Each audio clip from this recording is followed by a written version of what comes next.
नाटक प्रस्तुत करने जा रहे हैं जिसका शीर्षक है बेटी बचाओ बेटी पढ़ाओ। मीरा, ओ मीरा, तुमने मुन्ना को कहीं देखा क्या? पता नहीं सुबह से कहाँ चला गया।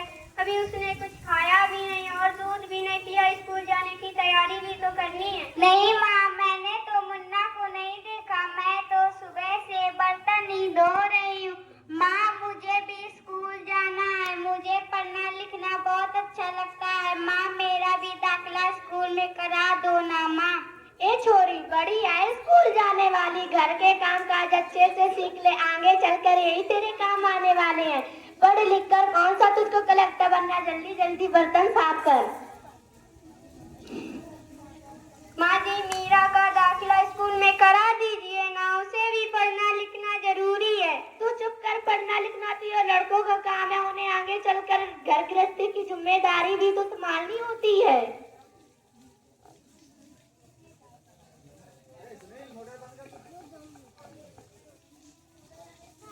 अरे क्या हो रहा है? कौन किसकी जवाबदारी संभाल रहा? और हमारी मीरा बेटी क्यों रो रही है? देखिए ना डॉक्टर दीदी, दादी मुझे स्कूल ही नहीं जाने देती और कहती है कि तुझे क्या पढ़ लिख कर करना है, आगे चलकर चूल्हा चौका ही तो संभालना है। अरे यह तो बहुत गलत बात है माँ जी। क्या आपको नहीं लगता कि हम बेटियां भी पढ़ लिख कर आगे बढ़े? आज समाज बहुत आगे बढ़ गया है माँ जी। आप किस समय की बात कर रही हैं? हम 21वीं सदी में जी रहे। मैं आज ही टीचर दीदी से बात करके मीरा का दाखिला स्कूल में करा देती हूँ। और हाँ, मैं तो यहाँ इसलिए आई थी कि मुन्ना ने पोलियो ड्रॉप किया है या नहीं। जगह जगह इसके कैंप लगे। अच्छा हुआ दीदी आप आ गई। अब मुन्ना को पोलियो ड्रॉप भी दे देंगी और मैं उसे स्कूल भी पहुंचा दूंगी। हाँ, स्कूल में। अच्छा मीरा, अब तुम रोना नहीं, तुम जरूर स्कूल जाओगी और पढ़ लिख कर मेरी तरह एक अच्छी डॉक्टर। कितना तक मिल जाएगा उसे? बहू, जरा एक गिलास पानी तो लाना। अभी लाई बाबूजी। ये लीजिए बाबूजी। हाँ। अरे भाग्यवान, ये देखो आज प्यारी बेटी के लिए अखबार में कितनी सुंदर कविता आई है। आओ मैं तुम्हें पढ़कर सुनाता हूँ।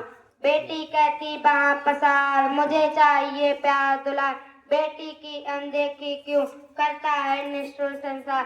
सोचो जरा हमारे बिन बसा सकोगे घर परिवार, गर्भ से लेकर यौवन तक मुझ पर लटक रही तलवार। मेरी विधा वेदना का अब हो स्थायी उपचार, जब जग में माँ ही ना होगी तो तुम जन्म किससे पाओगे। जब बहन ना होगी घर आंगन में तो तुम किससे रूठोगे, किसे मनाओगे। जब दादी नानी ना होगी तो तुम किससे कहानियाँ सुन पाओगे। जब कोई स्वप्न सुंदरी ही ना होगी तो तुम किससे प्यार रचाओगे। जब बेटी घर में ना होगी तो तुम किस पर लाड लुटाओगे। जिस दुनिया में स्त्री ही ना होगी उस दुनिया में तुम कैसे रह पाओगे। जब तेरे घर में बहू ही ना होगी तो कैसे वंश आगे बढ़ाओगे। नारी के बिन जग सूना है, यह बात तुम कब समझ पाओगे। हाँ तो भाग्यवान, कैसी लगी कविता? चाहे कि मजेदार कविता, मुझे नहीं आई पसंद। जी कोई घर में है क्या? आइए आइए टीचर दीदी, हम आप ही का इंतजार कर रहे थे। हाँ, मैं जरा 2 दिनों के लिए बाहर चली गई थी, इसलिए आ नहीं पाई।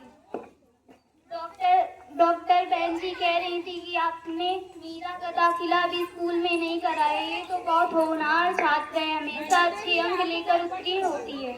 हाँ हाँ, खूब पढ़ा लड़की को हर बार भेजो। जब कुछ गलत सलत हो जाएगा तो मुँह छुपाने की जगह नहीं मिलेगी। अरे माँ जी, आप कहाँ की बात कहाँ लेकर बैठ गई। मीरा को 10वीं तो पार करने दीजिए, आगे की पढ़ाई के बारे में बाद में सोचिएगा।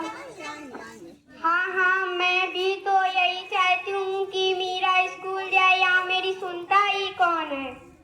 कल मीरा को तैयार रखना, मैं उसे लेने आऊंगी। हाँ टीचर दीदी, हम मीरा को अवश्य स्कूल भेजेंगे। मैं मेरे जैसा उसे अनपढ़ नहीं रहने दूंगी, मैं उसे खूब पढ़ाऊंगी। क्यों दादाजी, सही कहा ना मैंने? हाँ बेटा, मैं भी कब से कह के रह गया हूँ मीरा को स्कूल भेजो। प्रणाम दादाजी। प्रणाम बेटा।